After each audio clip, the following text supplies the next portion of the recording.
I heard a plane, right over my left shoulder, looked up, and it was totally out of place, and I was a little confused at first, and I looked, and there was a plane coming over the hill right between the highway and the Navy Annex, and I knew immediately what it was, and I said, oh, that can't be, it's got to stop, and it kept coming, and it paralleled the side of the hill and sped up and waggled its wings, and I saw a little movement in the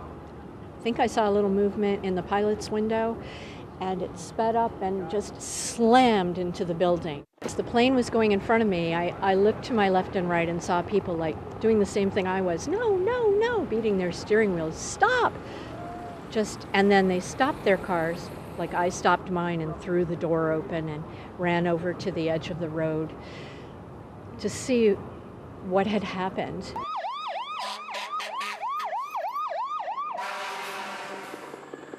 But most of the victims that we encountered right away were severely burned, and that was from probably the initial blast.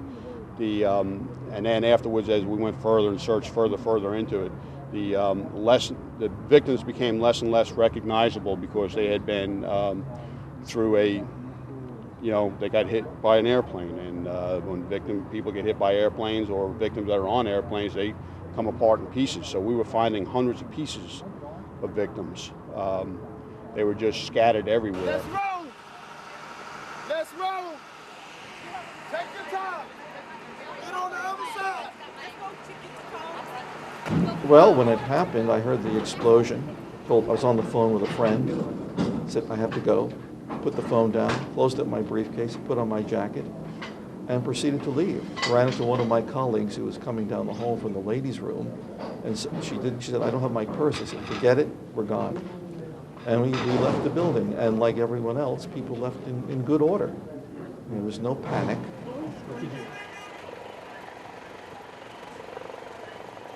I should add that the briefing here is taking place in the Pentagon. The Pentagon's functioning. It'll be in business tomorrow.